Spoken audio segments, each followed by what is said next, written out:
ഇക്കാര്യത്തിൽ ഇപ്പോൾ എങ്ങനെയാണ് സീറ്റ് ധാരണകൾ എന്നുള്ളത് എല്ലാവരും വിശദമായി പറഞ്ഞതുകൊണ്ട് ഞാൻ അതിലേക്ക് അത് ആവർത്തിക്കുന്നില്ല. ഒറ്റ കാര്യമേ ഉള്ളൂ, ഇന്ത്യ മുന്നണിക്ക് പ്രതീക്ഷിക്കാം. പക്ഷേ അവർ ടീം ഇന്ത്യ ആയിട്ടില്ല. അതായത് ബാറ്റിങ്ങും ഫീൽഡിങ്ങും ബൗളിങ്ങും എല്ലാം ചേർന്നാണ് ഒരു ക്രിക്കറ്റ് ടീം ഉണ്ടാക്കുന്നതെങ്കിൽ അതുപോലെ ഒരു ഒത്തൊരുമ വേണം. എങ്ങനെ ഇറങ്ങിയാലും കളി ജയിക്കണം. അപ്പോൾ ആ കളി ജയിക്കുന്ന തരത്തിലേക്ക് ഇന്ത്യ മുന്നണി വന്നിട്ടില്ല. പക്ഷേ നല്ലൊരു സൗഹൃദ മത്സരം നടക്കട്ടെ, അതിനുവേണ്ടി അവർക്ക് പ്രതീക്ഷിക്കാം എന്നുള്ളതാണ് ആമുഖമായി എനിക്ക് പറയാനുള്ളത്. നോക്കൂ, ഇപ്പോൾ ഇന്ത്യ മുന്നണിയുടെ രൂപീകരിക്കാനായിട്ടുള്ള ആദ്യ യോഗം നടക്കുന്നത് 2023 കഴിഞ്ഞ വർഷം ജൂൺ 13-ാം തീയതിയാണ്. അത് കഴിഞ്ഞ് ഇന്ന് വരെ നമ്മൾ എടുത്തു നോക്കിക്കഴിഞ്ഞാൽ കൃത്യം 9 മാസമായിട്ടുണ്ട്. അപ്പോൾ ഈ 9 മാസ കാലയളവിനിടയിൽ എന്തൊക്കെ രാജ്യത്ത് സംഭവിച്ചു ഈ മുന്നണിയുമായി ബന്ധപ്പെട്ട്, അതാണ് ഇതിൽ ഏറ്റവും പ്രധാനപ്പെട്ട കാര്യം. 5 സംസ്ഥാനങ്ങളിലെ തെരഞ്ഞെടുപ്പ് നടന്ന സമയത്ത് ഇന്ത്യ മുന്നണിക്ക് എന്താണ് പറ്റിയത്? ആ തെരഞ്ഞെടുപ്പ് ഫലം കോൺഗ്രസിന്, ഇന്ത്യ മുന്നണിയുടെ പ്രവർത്തനങ്ങൾ മാറ്റിവെച്ചുകൊണ്ട് തെരഞ്ഞെടുപ്പ് നടത്താൻ പോയ കോൺഗ്രസിന് എന്താണ് കിട്ടിയത് എന്നുള്ളതും നമ്മൾ കണ്ടതാണ്. പിന്നെ അതിനിടയിൽ തന്നെയാണ് ഇന്ത്യ സഖ്യത്തിന് സൂത്രധാരനായ JDU നേതാവ് ബീഹാർ മുഖ്യമന്ത്രി നിതീഷ് കുമാർ നേരെ NDA മുന്നണിയിലെ ഭാഗമാകുന്നതും ഈ 9 മാസത്തിനിടയിൽ സംഭവിച്ച പ്രധാനപ്പെട്ട ഡെവലപ്മെന്റാണ്. ബീഹാറിൽ 40 ഔട്ട് ഓഫ് 40 അതായിരുന്നു ഇന്ത്യ മുന്നണി രൂപീകരിക്കുമ്പോൾ നിതീഷ് കുമാർ അടക്കമുള്ള നേതാക്കൾ മുന്നോട്ട് വെച്ചിരുന്നത്. ഇന്ത്യ മുന്നണി ഒന്നിച്ച് മത്സരിച്ചു കഴിഞ്ഞാൽ ബീഹാറിൽ NDA അപ്രസക്തമായി മാറും എന്നൊക്കെ ആയിരുന്നല്ലോ ആദ്യത്തെ ടേക്ക്. അപ്പോൾ അത് അതേപടി പോയിരിക്കുകയാണ്. പിന്നെ ബംഗാളിൽ മമതാ ബാനർജി ഒറ്റയ്ക്ക് മത്സരിക്കുകയാണ്, തൃണമൂൽ ഒറ്റയ്ക്ക് മത്സരിക്കുകയാണ്. 42 സീറ്റിൽ BJP അവിടെ ശക്തമായി ഉയർന്നു വന്നുകൊണ്ടിരിക്കുന്ന ഒരു സാഹചര്യമുള്ള പശ്ചിമ ബംഗാളിൽ ഇടതും കോൺഗ്രസും ഒക്കെ കൂടെ എത്ര കൂട്ടിയാലും ഒപ്പം പിടിക്കാൻ കഴിയില്ല എന്നുള്ളത് ഒരു രാഷ്ട്രീയ വിദ്യാർത്ഥി എന്ന നിലയിൽ എൻ്റെ നിരീക്ഷണമാണ്. കാരണം ബംഗാളിൽ 2 സ്ട്രോങ് ആയുള്ള ഒപ്പോണൻസ്, അവർക്ക് മെഷീനറി ഉണ്ട്, അതുപോലെ തന്നെ പ്രചാരണത്തിന് ആവശ്യമായിട്ടുള്ള എല്ലാ കാര്യങ്ങളുമുള്ള 2 ടീമുകൾ വളരെ സ്ട്രോങ് ആയി മാച്ചിന് വന്ന് നിൽക്കുകയാണ്. അവിടേക്കാണ് ഇപ്പോൾ നമുക്ക് ഒന്നിച്ച് മത്സരിക്കാം എന്ന് പറഞ്ഞ് ഇടതും കോൺഗ്രസും കൂടി ചെല്ലുന്നത്. അപ്പോൾ കഴിഞ്ഞ ദിവസം ഇന്ത്യ സഖ്യത്തിൻ്റെ സമാപന വേദിയായ മുംബൈയിലെ റാലിയിലേക്ക് CPIM എത്തിയില്ല. എത്താത്തതിനെക്കുറിച്ച് AICCയുടെ ജനറൽ സെക്രട്ടറി KC വേണുഗോപാൽ പറഞ്ഞത് എന്താണ്? ഇന്ത്യ മുന്നണി എന്ന് പറയുന്നത് അത് ഒട്ടും ആത്മാർത്ഥമായി CPIM എടുത്തിട്ടില്ല, തെരഞ്ഞെടുപ്പിൻ്റെ ഭാഗമായി ഇന്ത്യ മുന്നണിക്കൊപ്പം നിൽക്കുന്നു എന്ന് പറഞ്ഞുകൊണ്ടാണ് KC വേണുഗോപാൽ വിമർശിച്ചത്. അപ്പോൾ KC പറഞ്ഞ വാചകങ്ങൾ വളരെ പ്രധാനപ്പെട്ടതാണ്. KC പറഞ്ഞ വാചകം എക്സാക്ട്ലി ഇങ്ങനെയാണ്, പോസ്റ്റിലും അങ്ങനെ തന്നെയാണ്. CPIMന് ഇന്ത്യ മുന്നണി ഒരു പ്രചരണായുധം മാത്രമാണ്. അത് വളരെ ക്ലിയർ ആയിട്ടുള്ള സ്റ്റേറ്റ്മെൻ്റ് ആണ്. അങ്ങനെ തന്നെയാണ് കോൺഗ്രസ് CPIMൻ്റെ ആത്മാർത്ഥതയെ വിലയിരുത്തിയിരിക്കുന്നത്. അപ്പോൾ അങ്ങനെയുള്ള CPIM ആണ് കോൺഗ്രസുമായി ചേർന്ന് നേട്ടമുണ്ടാക്കാനായി ബംഗാളിൽ പോകുന്നുവെന്ന് നിങ്ങളൊക്കെ വിശ്വസിക്കുന്നത്. ഞാനത് വിശ്വസിക്കുന്നില്ല. ഇത്തവണയും 0-ൽ ഫിനിഷ് ചെയ്യാൻ തന്നെയായിരിക്കും പോവുക. മമതാ ബാനർജി വളരെ ടഫായിട്ടുള്ള ഒരു ഫൈറ്റർ തന്നെയാണ്. BJPയും അതേപോലെ തന്നെ ഇപ്പുറത്തു നിന്നൊരു ഫൈറ്റ് ബംഗാളിൽ കാഴ്ചവെക്കാൻ പോവുകയാണ്.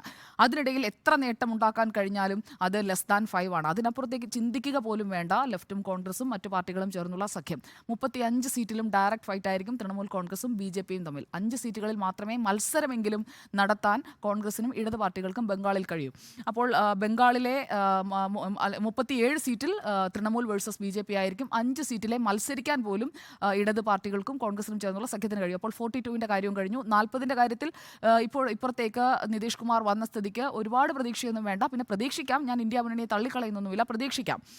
ഇനി മധ്യപ്രദേശ്, രാജസ്ഥാൻ, ഛത്തീസ്ഗഡ് ഈ 5 സംസ്ഥാനങ്ങളിലെ തെരഞ്ഞെടുപ്പ് നടന്നപ്പോൾ വലിയ നിരീക്ഷണങ്ങളായിരുന്നു എല്ലാവരും നടത്തിയിരുന്നത്. പക്ഷേ ആ നിരീക്ഷണങ്ങൾ പോലെയൊന്നും കാര്യങ്ങൾ വന്നില്ല. വലിയ രീതിയിൽ പ്രതീക്ഷിക്കാം. ജാതി സെൻസസ് അടക്കമുള്ള വിഷയങ്ങൾ കത്തിജ്വലിക്കാൻ പോകുന്നു. അവിടെ വലിയ രീതിയിൽ തിരിച്ചടി BJPക്ക് നേരിടാൻ പോകുന്നു എന്ന് പറഞ്ഞ് ഇടത്തുനിന്ന് ഇപ്പോൾ ലോക്സഭാ തെരഞ്ഞെടുപ്പിലേക്ക് വരുമ്പോൾ 29 സീറ്റുണ്ട് മധ്യപ്രദേശിൽ, 25 സീറ്റുണ്ട് രാജസ്ഥാനിൽ, ഛത്തീസ്ഗഡിൽ 11 സീറ്റുണ്ട്. അവിടെ ടോട്ടൽ 65-ൽ 61 ഇപ്പോൾ തന്നെ BJPയുടെ കയ്യിലാണ്. അതിൽ വലിയ മാറ്റമൊന്നും ഞാൻ പ്രതീക്ഷിക്കുന്നില്ല. 65-ൽ 65 ആയാലും അത്ഭുതപ്പെടാനുമില്ല. മധ്യപ്രദേശിൻ്റെയും രാജസ്ഥാൻ്റെയും ഛത്തീസ്ഗഡിൻ്റെയും കാര്യമാണ് ഞാൻ പറഞ്ഞത്.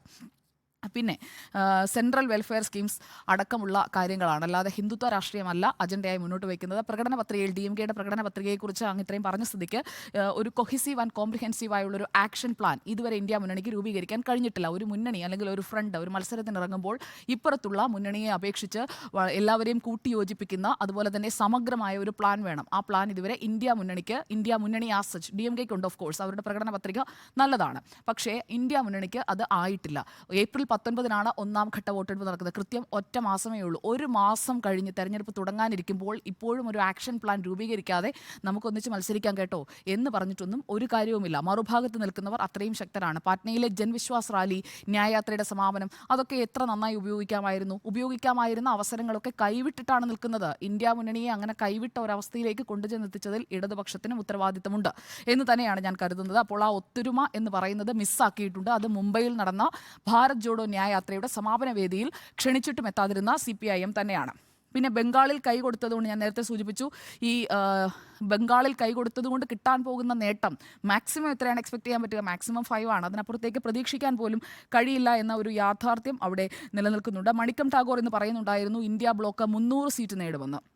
അപ്പോൾ 300 സീറ്റ് നേടുമെന്ന് മണിക്കം ടാഗോർ പറയുന്നു. രാഹുൽ ഗാന്ധി NDA നരേന്ദ്രമോദിയെ മറികടന്ന് അധികാരത്തിലെത്തുമെന്ന് പറയുന്നു. പക്ഷേ അത്രയും കോൺഫിഡൻസോടെ പറയുന്ന എത്ര നേതാക്കൾ ഇന്ത്യ മുന്നണിയിലുണ്ട്? DMKയുടെ പ്രകടന പത്രികയിൽ അവർ പറയുന്നു അധികാരത്തിലെത്തുകയാണെങ്കിൽ വി ക്യാൻ ഡു ദിസ്.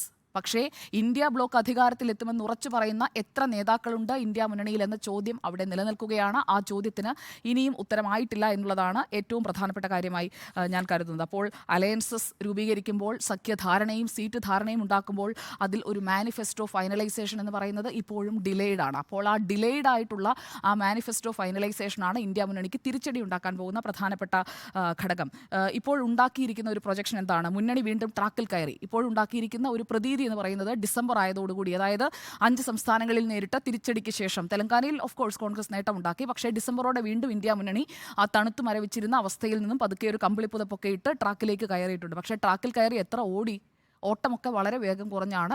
ആ ഓട്ടത്തിന് അതിനേക്കാൾ മുന്നേ സജീവമായി ഓടിക്കൊണ്ടിരിക്കുന്ന NDAയ്ക്കൊപ്പം എത്താൻ കഴിഞ്ഞിട്ടില്ല എന്നുള്ളതാണ് വസ്തുത. അപ്പോൾ 9 മാസം കയ്യിലുണ്ടായിരുന്നു. എന്നിട്ടും അവസാനത്തെ ഒരു മാസം, അതായത് പരീക്ഷയുടെ തലേ ദിവസം കുത്തിയിരുന്ന് പഠിച്ച് റാങ്ക് വാങ്ങിക്കുന്നവരൊക്കെ ഉണ്ടാകാം. പക്ഷേ ഇന്ത്യ മുന്നണിക്ക് റാങ്ക് കിട്ടുമെന്ന് എനിക്ക് തോന്നുന്നില്ല. കാരണം അവസാന ദിവസം ഈ 543 വരുന്ന് പഠിക്കാനൊന്നും പറ്റില്ല. 1-2 ആണെങ്കിൽ നോക്കാം. അതുകൊണ്ടാണ് ഞാൻ പറഞ്ഞത് ബംഗാളിൽ പരമാവധി 5. അതിനപ്പുറത്തേക്കൊന്നും ആലോചിക്കുക പോലും വേണ്ട. ആലോചിച്ചിട്ടും കാര്യമില്ല, കിട്ടാനും പോകുന്നില്ല. അപ്പോൾ ബീഹാറിലെ കാര്യം ഇതിനകം തന്നെ ഞാൻ പറഞ്ഞു കഴിഞ്ഞു. ഇനിയിപ്പോൾ അറിയേണ്ട പ്രധാനപ്പെട്ട ഒരു കാര്യമുള്ളത് എങ്ങനെയാണ് ഈ കോൺഗ്രസും ഇടതു പാർട്ടികളും തമ്മിൽ അവിടെ ഒന്നിച്ച് മത്സരിക്കുമ്പോൾ അത് കേരളത്തിൽ റിഫ്ലക്റ്റ് ചെയ്യുക എന്നുള്ളതാണ്. കേരളത്തിൽ ഇന്ത്യ മുന്നണി ഇല്ല എന്ന് നേരത്തെ തന്നെ പ്രഖ്യാപിച്ചതാണ്, ഞാൻ സമ്മതിക്കുന്നു. പക്ഷേ അവിടെ ഒന്നിച്ച് മത്സരിക്കാം. പഞ്ചാബിൽ കോൺഗ്രസും ആം ആദ്മി പാർട്ടിയും ഒന്നിച്ചല്ല മത്സരിക്കുന്നത്, വെവ്വേറെയാണ്. ആം ആദ്മി പാർട്ടി മുഴുവൻ സീറ്റുകളിലും മത്സരിക്കുകയാണല്ലോ. അതുപോലെ തന്നെ ബംഗാളിൽ തൃണമൂൽ ഒറ്റയ്ക്കൊരു സ്ട്രോങ് ഹോൾഡായിട്ട് തന്നെ അവിടെ നിൽക്കുകയാണ്. അവിടെ നിങ്ങൾ സഖ്യമുണ്ടാക്കും. പക്ഷേ ഇവിടെ കേരളത്തിൽ ഞങ്ങൾ പരസ്പരം മത്സരിക്കും. അപ്പോൾ ഇങ്ങനെ എന്തിനാണ് ജനങ്ങളെ പറ്റിക്കുന്നത്? കേരളത്തിൽ ഒന്നിച്ച് മത്സരിക്കാമല്ലോ. കേരളത്തിൽ സീറ്റ് ധാരണയാക്കി കഴിഞ്ഞാൽ BJPയെ തുരത്തുക എന്നതാണ് ലക്ഷ്യമെങ്കിൽ വെവ്വേറെ മത്സരിക്കേണ്ടതില്ലല്ലോ. അങ്ങനെ ഒന്നിച്ച് മത്സരിക്കാതിരിക്കുകയും ബംഗാളിലും ത്രിപുരയിലും 2 സംസ്ഥാനങ്ങളും നേരത്തെ CPIM ഭരിച്ചിരുന്നതും CPIM കോൺഗ്രസും ഏറ്റുമുട്ടിക്കൊണ്ടിരുന്നതുമായ സംസ്ഥാനങ്ങളാണ്. അപ്പോൾ അവിടെ ഭരണം നഷ്ടപ്പെട്ടു, തകർച്ചയുണ്ടായി. അപ്പോൾ കേരളത്തിലും അടുത്ത നിയമസഭാ തെരഞ്ഞെടുപ്പോടെ തകർച്ചയായി കഴിഞ്ഞാൽ ഇത് തന്നെയല്ലേ ആവർത്തിക്കാൻ പോകുന്നത്? അപ്പോൾ ഈ മത്സരം എന്ന് പറയുന്നത് കേരളത്തിലെ ജനങ്ങൾ ഈ ഉണ്ടാക്കിയിരിക്കുന്ന സഖ്യത്തിൻ്റെയൊക്കെ ഒരു പൊള്ളത്തരം എന്താണ് എന്നുള്ളത് മനസ്സിലാക്കണം എന്നുള്ളതാണ് എനിക്ക് പറയാനുള്ളത്. കേരളത്തിൽ പരസ്പരം പോരടിക്കുകയും അതിർത്തി വിട്ട് കഴിയുമ്പോഴേക്കും ഒന്നിച്ച് നിൽക്കുകയും ചെയ്യുന്നത് കൃത്യമായി കൈകൊടുക്കുകയാണ്. ബംഗാളിൽ കൈകൊടുക്കുന്നു, ത്രിപുരയിൽ കൈകൊടുക്കുന്നു. എന്നാൽ പിന്നെ കേരളത്തിലും കൈകൊടുത്തുകൂടെ? നല്ല പ്രതീക്ഷയാണ് ഇന്ത്യ മുന്നണിക്ക് 20 ഔട്ട് ഓഫ് 20 എന്ന് പറയുന്നത്. പിന്നെ ബുദ്ധിമുട്ടുകയേ വേണ്ട, കൃത്യമാണ്. നല്ല കാൻഡിഡേറ്റ്സിനെ ഒക്കെ നിർത്തി ഇപ്പം നാമനിർദ്ദേശ പത്രിക സമർപ്പിച്ചിട്ടായാലും പിൻവലിക്കാനൊക്കെ സമയമുണ്ട്.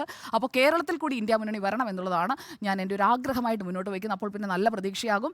എന്തായാലും രാജ്യം ഭരിക്കാൻ പോവുകയാണ്. 300 സീറ്റ് നേടുമെന്നാണ് മണിക്കം ടാഗോർ പറഞ്ഞത്. അപ്പോൾ മണിക്കം ടാഗോർ പറഞ്ഞ അതിലേക്ക് കൃത്യമായി എത്താൻ പറ്റും. ഇടതുപക്ഷത്തിന് നല്ല റോൾ വഹിക്കാൻ പറ്റും. 10 സീറ്റ് വീതം ഭിന്നിച്ചെടുത്താൽ മതിയല്ലോ. അപ്പോൾ 10-10 എന്നുള്ള ടാലിയോടുകൂടി പാർലമെന്റിലേക്ക് എത്താനും പറ്റും ഇരു പാർട്ടികൾക്കും.